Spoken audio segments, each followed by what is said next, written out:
Bonsoir les titounis, il est 21h36, nous sommes le vendredi 9 juin.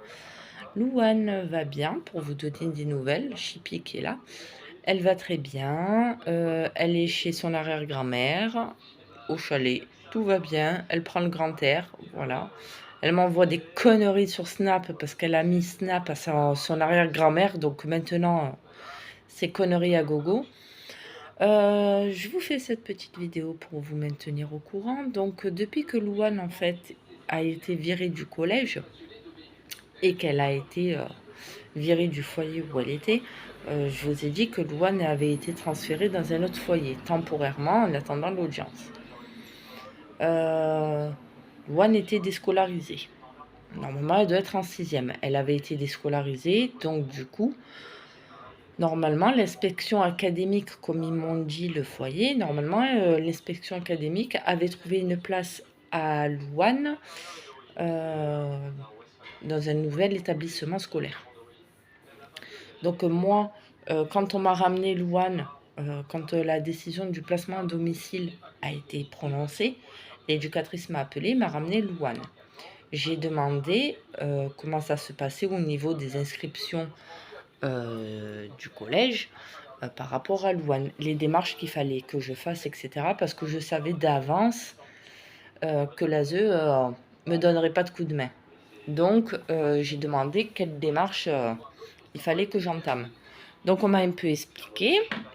On m'a simplement dit qu'il fallait que, primo, il fallait que j'attende effectivement d'avoir le compte rendu de la juge.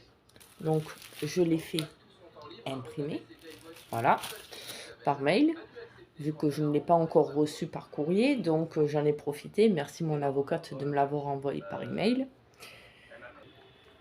Ensuite, on m'a expliqué qu'une fois que j'aurai le jugement, bon, je pourrai enfin faire les démarches au niveau de la CAF, l'assurance maladie, etc., officialiser tout ça. La CAF, c'est déjà fait.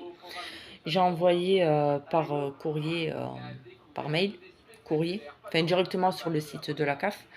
La Sécu, j'y vais lundi pour donner le papier. Il faut que je remplisse aussi la CMU de la petite. Et pour le collège, l'éducatrice m'avait dit, ben voilà, il faut que je me mette en lien avec le collège, enfin le nouveau collège de Louane, pour en savoir un peu plus et les démarches, et je vous tiens au courant. Bon, là...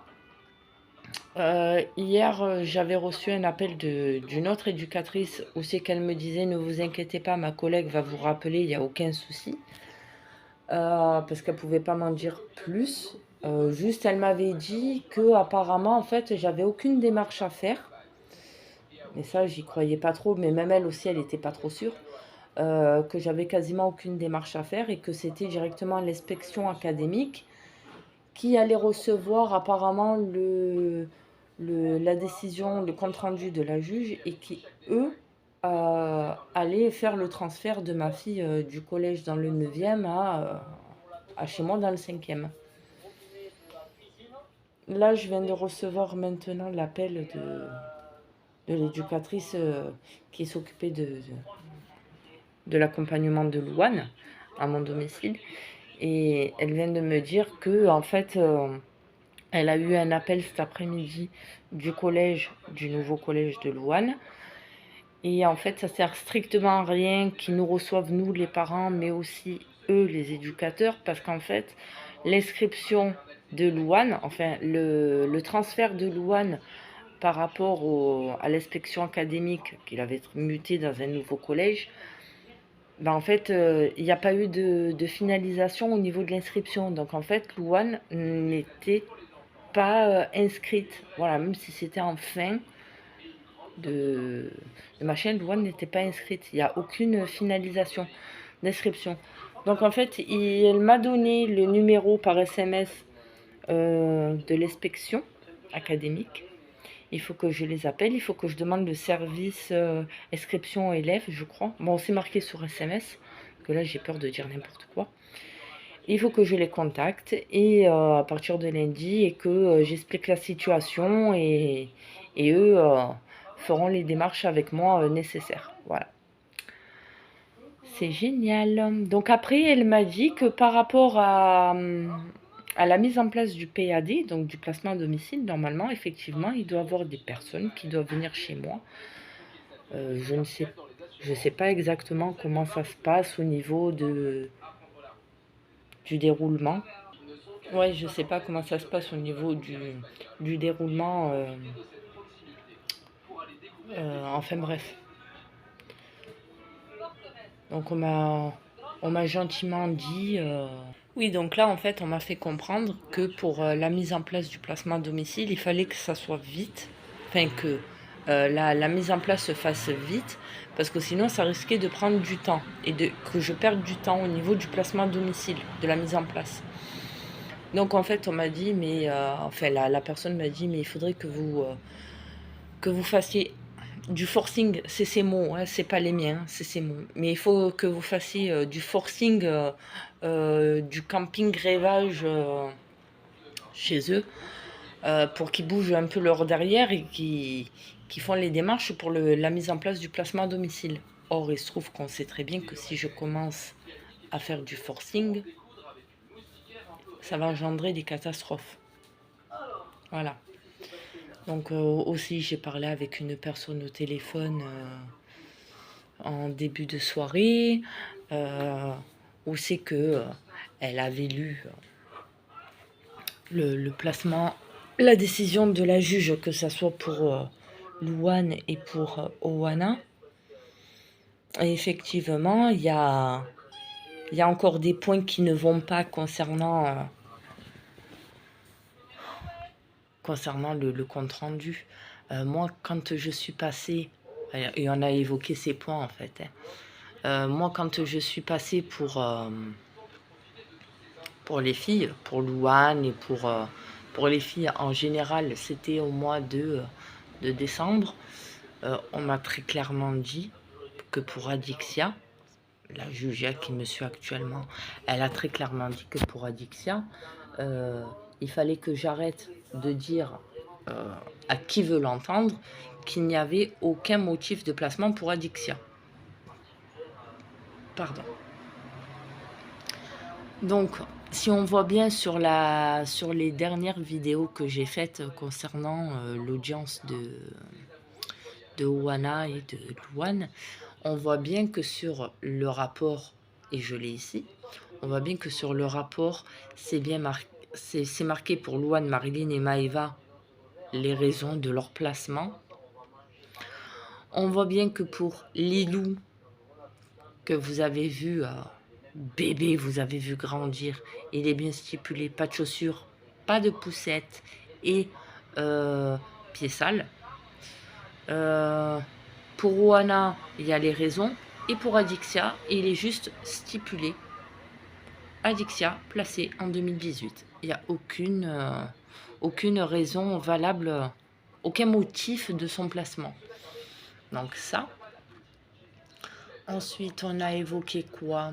On a évoqué aussi le fait que qu'on ne voit pas les autres petites, qu'il y ait la décision qui a été rendue, qui est totalement absurde. Comme quoi qu'on serait des mauvais parents, des parents dangereux potentiellement. Alors dans ces cas-là, oui, comme on en a parlé, oui, effectivement, il y a la moitié d'entre vous qui me disent, hein, et qui vont encore me dire, mais arrête de te plaindre, Laetitia. Bon, oui, Laetitia. Titoune. S'il y en a qui m'appellent Laetitia par mon vrai prénom, il y en a qui m'appellent Titoune. Donc, Laetitia, Titoune, arrête de te plaindre des prestations, arrête de te plaindre de ce qu'on te donne. Mais il y a un truc qui va pas. J'ai beau me remettre en question, je peux vous garantir, j'ai beau me remettre en question, j'ai beau réfléchir, je trouve aucune réponse en fait. du moins aucune réponse sensée et concrète. Par exemple, dans le dernier jugement, il est bien marqué « parent dangereux ».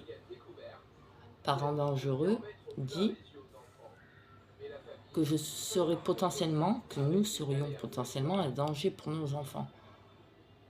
Je l'entends, mais alors dans ces cas-là,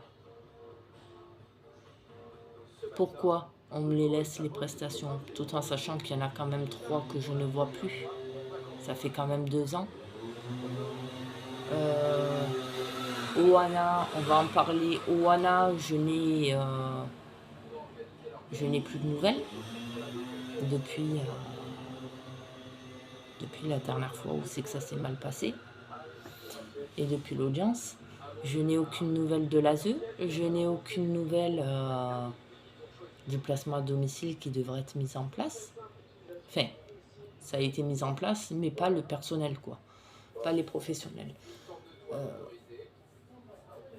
J'ai l'impression, en fait, que on se fout de ma gueule. Je le savais déjà qu'on se foutait de ma gueule, mais j'ai l'impression que c'est de plus en plus. Là, en fait, comme j'ai expliqué tout à l'heure,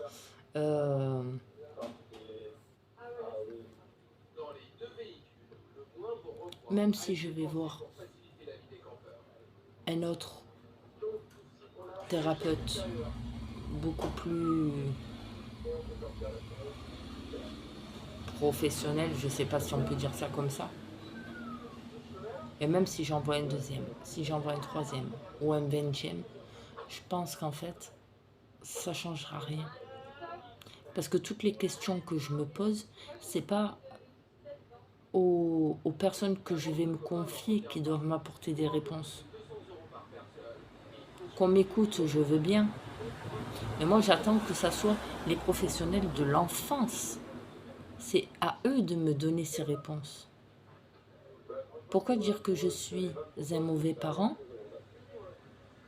Mais pourquoi me laisser ma fille en placement à domicile? Pourquoi dire que je suis un mauvais parent et un parent dangereux? Et à me laisser voir certaines de mes filles. Je comprends pas. Alors, on m'a dit il y a quelques temps en arrière, et voire même il y a aussi quelques années en arrière, parce que c'est pas la première fois que je l'entends, mais si on vous laisse les prestations, Madame Mietier, si la juge elle vous laisse les prestations, c'est qu'elle a bien remarqué que vous étiez de bons parents. De là, j'entends que vous en occupez quand il y a des visites, quand il y a... Voilà, les petites ne manquent de rien. Alors, je comprends pas. Là, Louane, elle est à la maison. Bon, là, elle est chez son arrière-grand-mère.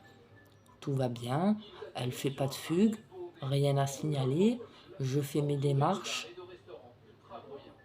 Le retard, c'est pas moi qui l'ai mis, hein, parce que si on voit bien, normalement, les inscriptions, normalement, c'est à partir du mois de mai que ça commence. Vous voyez, on est le combien? Voilà. Je suis passée quand même le 1er juin. L'inscription, j'ai pas pu la faire avant. Ce n'était pas ma faute.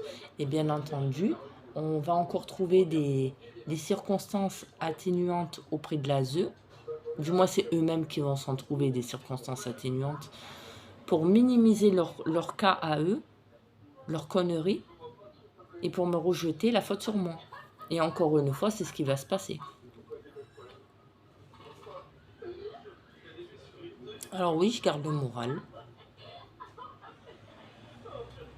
Mais non, je suis fatiguée. Oui, je suis contente parce que j'ai enfin obtenu ce que j'attendais depuis 9 ans, le retour de Louane. Mais non, je ne suis pas contente parce que d'après la juge, je ne suis pas assez une bonne maman. Là, je ne parle pas pour mon mari, parce que mon mari n'est pas là.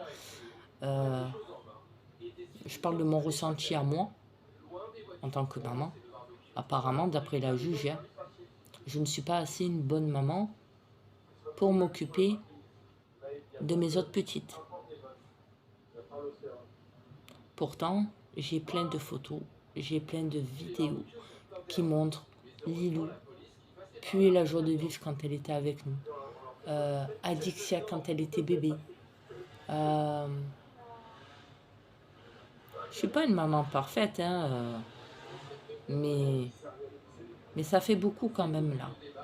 Ça fait énormément. Avec le jugement, ça fait beaucoup. Bon, en fait, j'ai plus de mémoire du tout sur le téléphone.